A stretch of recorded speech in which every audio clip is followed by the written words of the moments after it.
Hey everyone, thanks for joining us here at Four Friends in a Book podcast. We're here for another special edition of our show called The Author Spotlight, where we celebrate just the stories behind the storytellers. We normally, just read books over here and just touch on trendy topics, but today we're just going to switch it up just a little bit. In our Author Spotlight, we just talk firsthand with the author, just get their point of view on their books and just what's happening in their world. I'm Isaiah Tukes, and I'm joined today by my co-host, Miss Kimberly Lake. And today we're honored to shine the spotlight on just an extraordinary woman who's defined faith, service, and just breaking barriers. After a distinguished 31-year career with the Richmond Fire Department, where she made history as the first African-American woman to serve as a firefighter, a fire inspector, an arson investigator, and a deputy chief officer. She has embraced a new chapter as an author, inspiring readers of all ages through books such as Now I See Clearly, Mackenzie Mystery Minis, and Say It With My ABCs. We are welcoming an author, a trailblazer, a grandmother, and a woman of faith, Miss Robin Reed-Poindexter, to the Four Friends in the Book podcast. Hey, Welcome. welcome. How are you, ma'am? And thank you for I'm coming. I'm good, blessed, and just glad to be here. Above Yes. ground. My mom would say any other way you wouldn't know. Oh, I like I that. love it. I love that. And we are excited to, for to have you here just to share your story and just to learn more about your journey and how you just transformed from a life of service into a passion of storytelling. And I'll just kick it off. Your life has been, just filled with, trailblazing moments of accomplishments in the fire service. At what point did you discover your passion for writing, and what inspired you to, just put your stories to paper? Well, I used to write a lot when I was younger, Mm-hmm. and then I just got an interest. And then being in the fire service, you have to keep a diary of everything that's happening, which I'm glad I did Oh, Mm-hmm. keep because I had a lot of, like I said, the trailblazing. You hear the accolades, but you don't hear about the things that are what you have to go through Yeah, to correct. get there. Mm-hmm. And I always felt that what man made bad, God turned around and made it good for me because I was in an abusive relationship, Mm-hmm. and I come from an area where it was some I want to say prejudice, but you knew it exists. Yes, So, and ma'am. I incorporated right. that in the fire service. So they didn't expose to me anything that I have not Wow. ever been exposed to Yes, in ma'am. living. Mm-hmm. And so I just learned how to be in the middle child. I used to be off to myself. I used to love to write. Mm-hmm. And then when I taught fire prevention, I would go to schools and I would see, when I had to go check into the principal's office, I would see kids that looked like me. Mm-hmm. And so that reminded me of me being sent to the principal's office, which was kind of often I was holding up that wall. Mm-hmm. But it wasn't because I was mischievous, it's because I was misunderstood. It's like if you tell somebody, like you say, Isaiah, stop talking to me. Mm-hmm. And and they go, Robin, go to the principal. I'm like, what? Yeah, it's Right. true. That's how middle Maddie was established, you Uh-huh. know. And so with middle Maddie, it's just the youth that Mm-hmm. they get singled out for Mm-hmm. whatever reason it may be. Mm-hmm. But middle Maddie kind of incorporates that lets you know that there's nothing wrong with you because you Mm-hmm. always have the ones that the teacher's pet as they would call or whatever. But Mm-hmm. middle Maddie helps to understand that you're okay. And then I came up with Mackenzie Mystery Minis because I being an arson investigator. Mm-hmm. So you incorporate that with junior high of adventures. Mm-hmm. And then my grandson, because the first two were with my granddaughters, and my grandson said, well, what about me? So that's when we came up with, stay with me, my ABCs. Uh-huh. And so, Mhm. and those are the ones I'm working like right now. I have Middle Maddie, Why Can't I Be? That's Nice. getting ready to Okay. come out hopefully Oh, this year. nice. And you Yes. know what she wants to Nice. be, like her granny. Yes. But I Yeah. won't put it Okay. out. There's kind of a mystery. And then the Uh-huh. other grandson, I know my colors, and so that is what I'm working on. I'm constantly trying to I look at my grandkids, I incorporated my life with it, and I kind of throw some nostalgia in there. So you talk about your childhood, but when I was reading about your childhood, you talked about you had a stuttering issue and how reading helped you with that. Can you talk a little bit about that? Yes, my mother, I had special classes that I had to go to in grade school. You know how they pull you from the classroom and everything. And my Mhm. mother would have me read a lot of books, Mhm. but she would have me read them out loud. So when I tell people used to stutter, they go, "Oh no!" I go, "No, no, I stutter." I think a lot of times my mother didn't even want me to open my mouth Mhm. because I stuttered, had thick glasses. It's like this is not my child. Mhm. But yeah, I had a very bad stutter. Sometimes it comes out every now and then, but it's not like it was when I was in grade school. Mm, that's interesting. The Hmm. power of reading. Interesting. The power of reading is what Oh yes. especially with writing. A lot of writers, seasoned as well as new writers, they experience what they call like the writer's block, and they struggle with that as well too. What type of inspiration? Let me rephrase that. What do you do when the inspiration isn't flowing? And, how do you overcome or just getting back to that writing style, and getting your groove back to just to put pen down to paper? I've been very blessed to not really have a block Oh, nice. so far, because my mind is always, kind of working. It's like, I mean, it's Hmm. Hmm. it's usually everywhere, and I have. That's why I'm doing so many different stories to keep from Hmm. falling into that, the writer's block, and a lot of times because when I was an arson investigator, I had to write the narrative and everything. Hmm. So I'm so used to writing, Hmm. and although I've been retired for some years, Hmm. it's just out of habit. But I love writing. I mean, I can Hmm. get on a laptop and just start doing it, and people go, "What are you doing?" Yeah. And if I tell them the story, I'll give them like a brief synopsis of a story. They go, "Oh, that sounds really good." Hmm. She said, "Where'd you read that at?" I said, "I wrote it." "You wrote it?" I go, "Well, Yes. how do you think I could tell you?" So yeah, it just so far it flows. That's And that's amazing. good because, it's amazing as well because, me and Kim are the dreamers of the podcast as well too. So that's Right. why we're shaking our head like I see so much in me of, your writing style, and, you how you communicate with your artistry as well too. So, I am enjoying hearing it over there as well. Like you amongst two dreamers over here on the podcast. Well, the thing it was the runaway reader. When I Uh-huh. was young, Uh-huh. I used to run away. But I just went Oh. across the street to a neighbor and I called her Aunt Joe and she called me Runaway. Uh-huh. And so when I would say, "Hey Aunt Joe, this is Robin," she go, "Robin, Robin who?" I go, "Runaway." She go, "Oh girl, how you doing?" So what I like to put in my books is to Mhm. have your imagination run away. Mhm. And that's why you see it's kind of descriptive. So it's like you're sitting right there on the edge of your seat, Mhm. looking and Mhm. listening and Correct. visualizing everything. Look, as Isaiah said, you're talking to the dreamers on the podcast. So speaking of imagination and the power of imagination, you talk about that a lot. So, some people might be like, well, why is that important? So why do you think that's important for people to cultivate that the power using their imagination and the power of imagination? Because it's something you see and you envision that you're trying to convince them of what you're seeing. And a Mhm. lot of times when you talk to people, you have to break it down to them for them to actually see. And they don't really realize us as dreamers that Mhm. it doesn't just go poof and it's there. Mhm. You're putting thought to paper or pen, Mhm. wherever how you do it.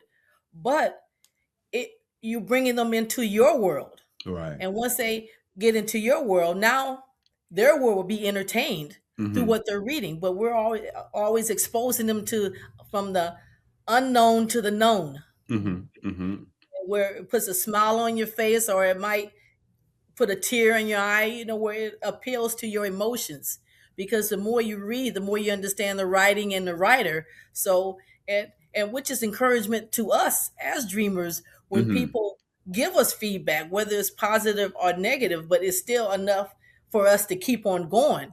Because the Mhm. last thing you want is someone to shoot down your dreaming That's true. because they Right. don't understand. That is so true. And it's so interesting. You brought up bringing the the reader into your world, and I know in your book, now I see clearly, readers witness a journey of setbacks and growth and healing. How much of your own life experiences or just the thing that you witnessed was influenced, by those stories that you shared in that book. Well, with it, it was hard. Some parts was hard because it was me, and Mm-hmm. I'm, living my life. But Mm-hmm. also, it's other people were giving me their stories also. So it's a Okay. lot of other stories that were incorporated. I mean, it was because if you saw the book, Mm-hmm. it's thick. But because I was going to stop at Mm-hmm. so many chapters, but Mm-hmm. but other people kept telling me their stories. Mm-hmm. And I figure if God is putting them in place where they're supposed to, and some of the people I didn't even know. Mm-hmm. Mm-hmm. I'm at the store and this guy's telling me this story. You know, and some of the coworkers I didn't even know what they went through. And I have a Mm-hmm. girlfriend I've been knowing for a lot of years, Mm-hmm. and says that her story was in there, and I never knew that. Wow. And so it's just because all of us have either some type of pain Mm-hmm. that True. we experience it ourselves, Mm-hmm. or someone that has. And with the book, I was hoping that it will reach out where it touch emotions. You have tear, you have laughter, because it was part of Rita, which is a person in the book, Mm-hmm. is her growth and still how it takes a village to raise her. She didn't even know she was in an abusive relationship. Mm-hmm. All the signs were around her, but she still didn't get it. Right. And because her world was so isolated Mm-hmm. that she started living the lives of other people in her pain. So Mm-hmm. she might think about this one story, or she might think about that one story because that made her feel like she was still alive Okay. and that she still existed. Mm-hmm. So, like I say, it's a lot of different stories that are in there. Some of them are, are true, and some of them are start off with the truth, and it's our dreaming, our imagination that Yes. it works. But what I also did, I had to dissect myself because Mm-hmm. no one would believe that one person went through all that. Mm-hmm. So I had to dissect myself in different characters. So Good. staying in that lane with stories and storytelling, if somebody's listening and they have a story, they went through a painful experience or they want to share it, but they're a little timid or they don't know how, can you give them just encouraging words on why it's important to share their story? Because their test is somebody else's testimony, and it helps True. for them to write it out. Because when you keep it held in, it just festers and it just gets worse. But if you Mhm. let it out, and like I said in the book, I wanted it to reach one person, and I Mm-hmm. said that one person it did reach was me. Mm-hmm. So what I set out to do, it happened. So with them, I asked that they write it out and just think it out. It might become somebody else's story. That's It true. might become somebody else's testimony, That's but true. it might also release them from their pain, Mm-hmm. and it also growth, because everything like a seed, it starts off small, but as you continue to feed it, it grows. So that would help that person grow and spread out and release themselves and have a newfound freedom, because so they can see clearly. Mm-hmm. That is so true. What you say, what you feed, what you water, it grows as well too. So, to the next topic, you just live a life of just service and leadership, and you talk about your faith. What legacy did you hope that your books leave for the future generations, and what do you hope the reader takes away from your stories that you shared? I believe that, they say that when an ancestor or someone, the library burns down. And I hope that this book would help someone that's going through it, Mm-hmm. leave a legacy for my grandkids. Mm-hmm. So, because I told them it may be a time where I might not be able to talk Right. or remember. Mm-hmm. And I just hope that with our children, regardless of what nationality they are or what adults or whatever, that they may know that they have writing in them, Mm-hmm. and should be pushed to do it, because a lot of times my parents never encouraged me, Mm-hmm. and I don't really didn't have a lot of teachers that encouraged me. Either sometimes we have to be our own cheerleaders, Mhm. and in doing that, that helps you to grow stronger because you want to show them different.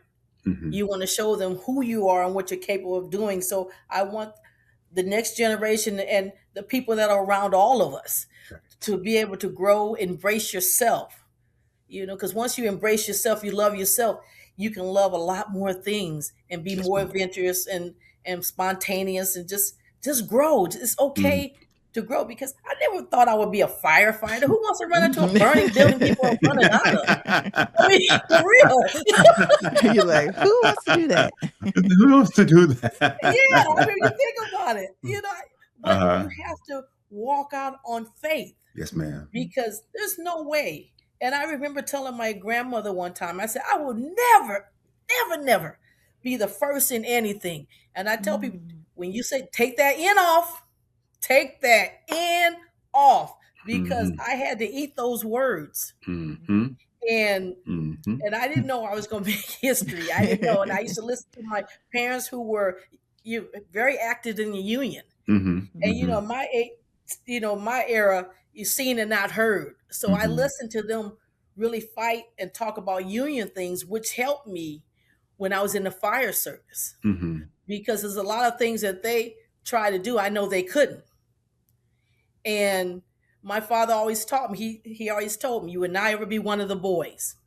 So I never, I didn't like them swearing around me. Mhm. I made cameos because I didn't want to see them any more than they wanted to see me. Mhm. And so Mhm. you just learn to grow with your environment and take all your life experience and just make it one big bundle and throw it out where you need it. It's That's like true. throwing stuff against the wall. That doesn't work. Right. Hoping it stick. Yes, that's true. That's true. Yeah, whatever it may be.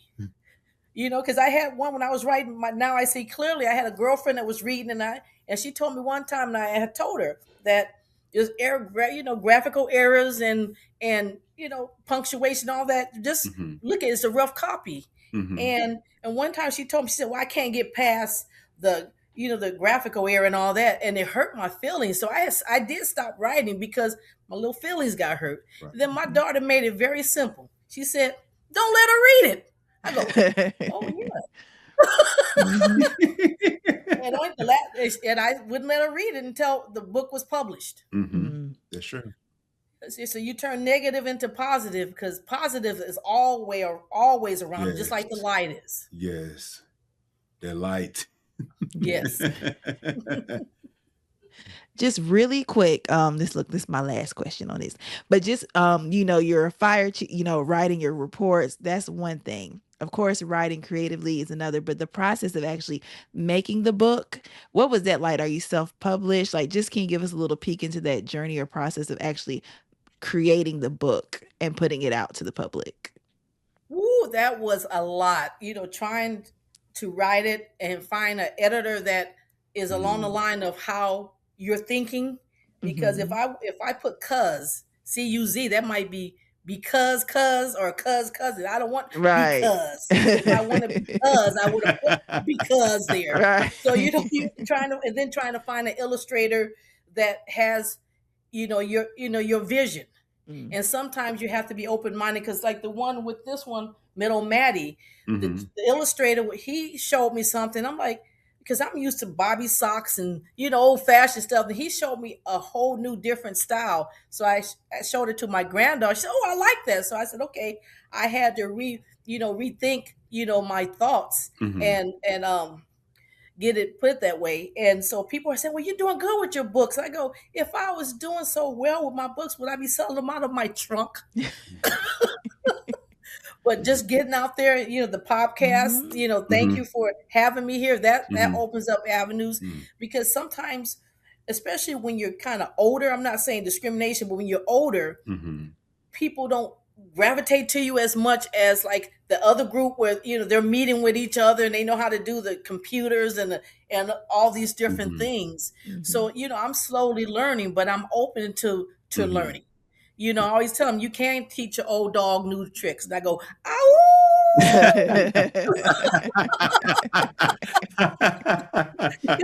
It's fine. And so no, it has had the hurdles, and I Mhm. have gotten discouraged sometimes when Mhm. I go to some of these workshops and they're just talking Mhm. freely, and I'm like, am I in the right classroom? Mhm. What page is 26? You know. Mhm. but but now, after I have taken those classes Mhm. and my writing skills have improved, like the one I'm working on now is called Formula M2. And I Okay. would say, out of my writing skills, how they improve, I'm really more impressed with that one. Nice. I love that. So I do have one last question for you.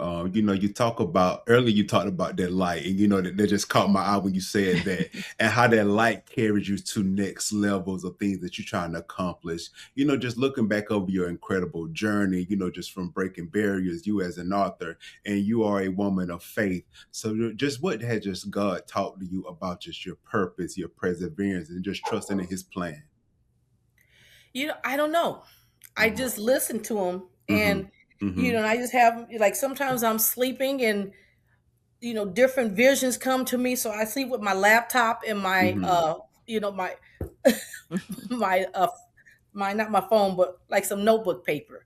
But Mhm. it varies, just like I was saying earlier. He'll put me around somebody that are Mhm. asking me questions. They might say something, Mhm. and when people know you're writing, Mhm. they give you things like one. I was trying to talk to this young lady, and I said, this train has derailed, Mhm. and she goes, "Whose train and derail?" And I looked at it. She goes, "You're gonna put that in your book, aren't you?" I go, "Yes, I am."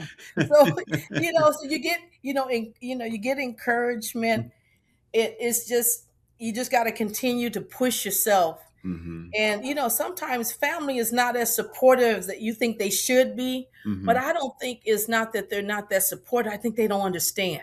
Mhm. Mhm. They don't Mhm. understand the growth. Mhm. When you think outside what they consider norm, you're not considered normal, That's but we're that's true. visionaries, we're dreamers. That's true. And just think, if we didn't do this, just like the podcast, if you didn't do this, how would anybody know? Mhm. Mhm. So somebody has to step outside the box. That Right. is so true. Yeah. That is so And true. and sometimes they talk to you, they won't let you know they're proud of you, or let you know, but they'll tell other people Mhm. about you, Mm. and you'll hear about it. Mhm. But I'm just saying to you, just both of you, don't let your light go out. Don't let it even flicker. Keep moving, because Mhm. light is all around us in different ways. Even if you'd be surprised, even the people you thought they didn't like you will encourage you, because their encouragement is, I'm gonna show Mhm. you why you don't like me. Right. Just keep it moving, Mhm. and keep dreaming, and don't just have talks with yourself. I talk with myself all the time. Me I too. Me always too. use this phrase. I said, me and myself talk, and then I got offended because I is selfish, so it's just me and myself. And then I said, okay, we gonna talk with it. And I got Mhm. mad because we said, oh, now you adding more people. Mhm. He goes, did you think of that by yourself? I go, yeah, but I am of sound mind. Mhm. That's true. That's true. That's true. Well, Miss Robin Reed, Poindexter, we just want to thank you so much for just joining us in Yes. what we call our special edition of the Author Spotlight. Thank you just for sharing your story. Thank you just for sharing your journey. And just before we let you go, how can the viewers find you via social media, and where can they purchase your books? Okay, they can contact me at Mhm.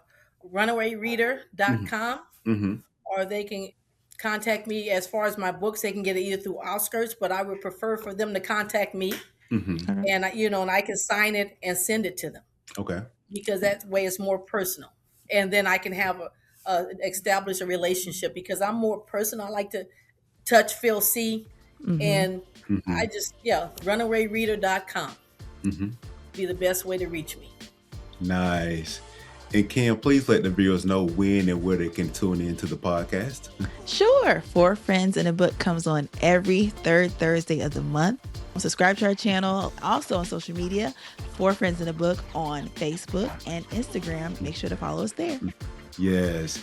And as always, guys, let's keep reading, let's keep learning, let's keep growing right here on Four Friends in a Book podcast. Thank you, guys. Bye. thank you for the opportunity. You guys stay blessed.